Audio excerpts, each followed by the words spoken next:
Chlodwig Ludovicus Louis, or Clovis in 481, began to bear rule over the Salian Franks at Tournai. He was then 15 years of age, and he succeeded his father Childeric, hero of some strange Frankish sagas, who 24 years previously had succeeded his father Merovec.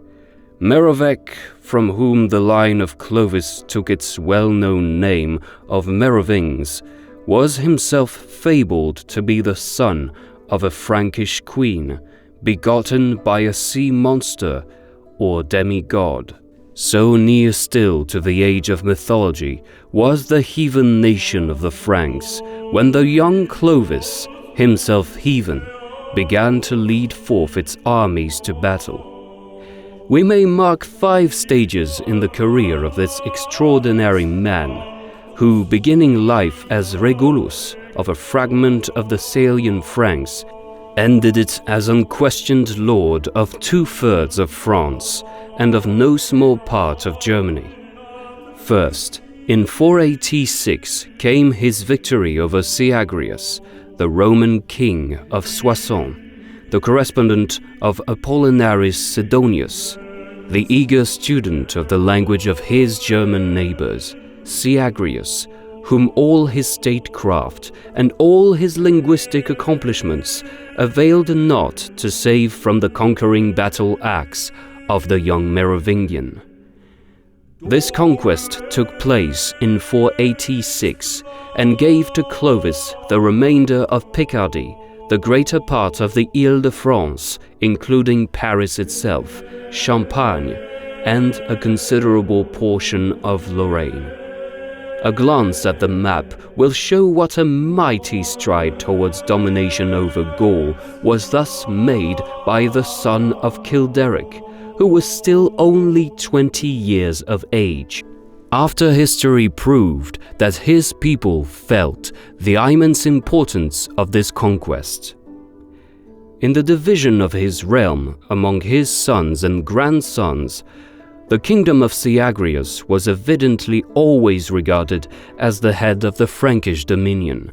Second came the great victories won by Clovis over the Thuringians and the Alemanni, victories which apparently were won in the years 491 and 496. The Thuringians here mentioned are probably a detachment of the nation settled on the left bank of the Rhine. The Alemanni occupied and gave their name to the region which is otherwise known as Swabia, Alsace, Baden, and Württemberg. This victory over the Alemanni, however important in itself, since it opened up to Clovis the whole country of the Upper Rhine and carried him to the sources of the Danube, was yet more important for its indirect results. The Frankish king, who had long resisted the entreaties of his wife, the Burgundian princess Clotilda, that he would embrace Christianity, when he saw himself in danger of being overwhelmed by the dense masses of the Alemanni, lifted up to heaven his tear-streaming eyes, and said, "O Jesus Christ, whom Clotilda declares to be the Son of the living God, who art said to give help to those who are in trouble and who trust in thee, I humbly beseech thy succor. If thou wilt deliver me from mine enemies, I will believe in thee, and be baptized in thy name. For I have called on my own gods, and had no help from them, wherefore I believe that they have no power." It was probably at the Christmas of 496 that Clovis stood in the white robes of a catechumen in the Basilica of Reims, and heard from Bishop Remigius the often quoted words, "Mitis depone coria secamba, adora quod incendisti, incende quod adorasti." The baptism of Clovis by Bishop Remigius proclaimed him a champion of the Catholic faith against the Arian form of Christianity, which was at this time dominant among the Teutonic invaders of the Roman Empire, the Vandal in Africa, the Ostrogoth in Italy, the Burgundian in the valley of the Rhine, the Visigoth in Spain and Aquitaine, were all upholders of that which the Orthodox denounced as the Arian pravity.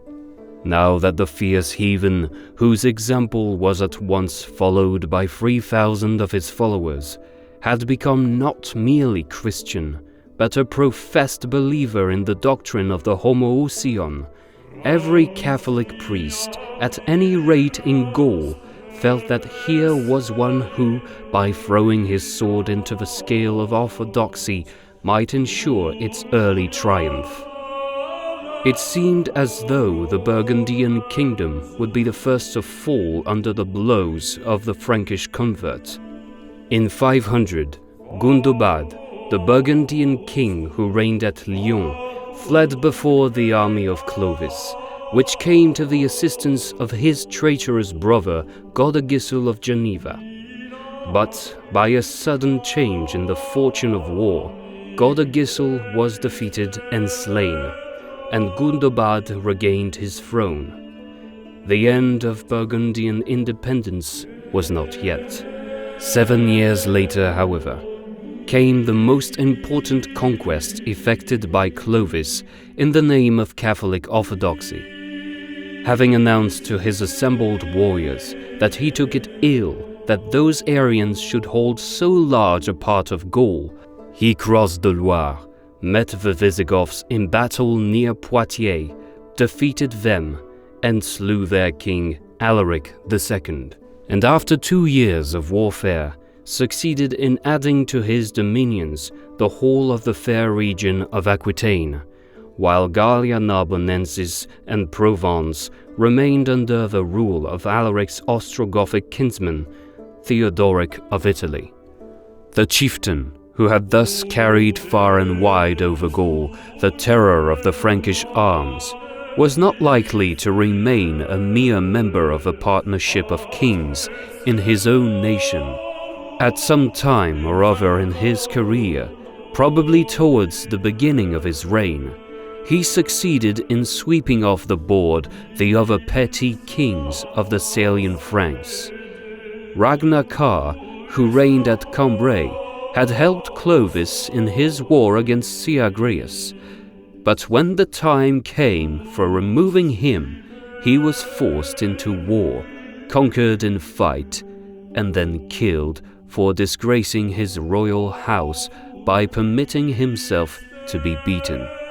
Cararic, another Salian king, was craftily captured, shorn of his long Merovingian locks, and turned into a priest. His son, who was at the same time shorn of his hair and ordained deacon, was overheard comforting his weeping father by the reflection that leaves might yet sprout forth from their lopped branches, and thereupon both father and son were put to death. Lastly, Sigebert, king of the Ripuarians, who had been the ally of Clovis in his war against Alaric the Visigoth, had to be put out of the way. His son was incited to murder him, and then was himself assassinated by one of the henchmen of Clovis. It is strange, after reading the plain, unsoftened story of the crimes by which this baptized pagan hewed his way to solitary dominion over all Frankish men, to read the following sentence in the pages of Gregory, Bishop of Tours. Thus did God daily humble his enemies under his hand, and increase his kingdom, before he walked before him with righteous heart, and did those things which were pleasing in his sight. Fascinated, apparently, by the very wickedness of his hero, Gregory, after describing some more royal murders, goes on to say, having slain these and many other kings and their noble relations, of whom he was jealous, lest they should rob him of the kingdom, Clovis extended his sway over the whole of Gaul.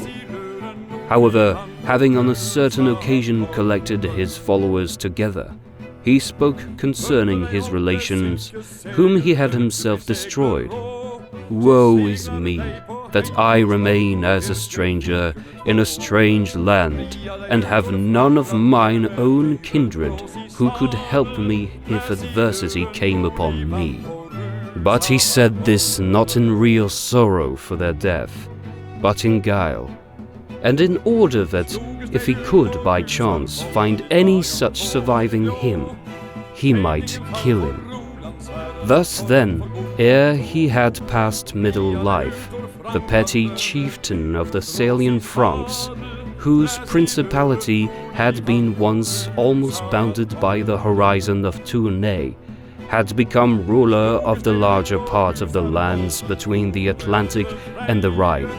In 508, after Clovis had overthrown the Visigothic kingdom in Gaul, he received from the Emperor Anastasius a letter conferring upon him the dignity of consul, and donning in the Basilica of Saint Martin the purple tunic and the chlamys of a Roman senator, rode through the streets of Tours, scattering largesse among the crowd. This letter from Anastasius was the first of a series of courtesies, ending in something quite other than courtesies, which passed between the Roman emperors and the Orthodox kings of the Franks. Clovis died at Paris in 511, having only attained the age of 45 years.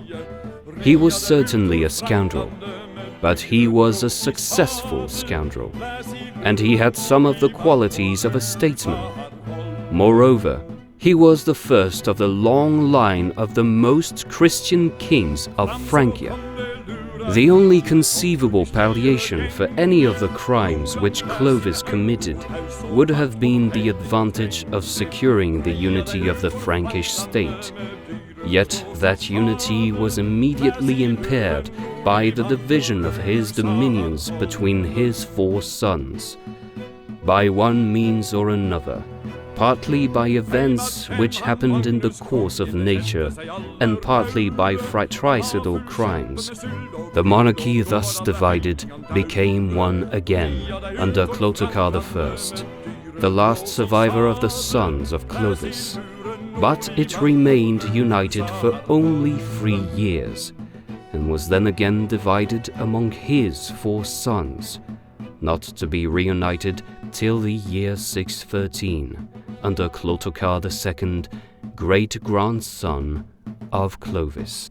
Thus, throughout the whole of the 6th century, we may think of Francia as generally divided into 4 parts, which corresponded in the main with the 4 great natural divisions of the realm: Austrasia, Neustria, Aquitaine, and Burgundy.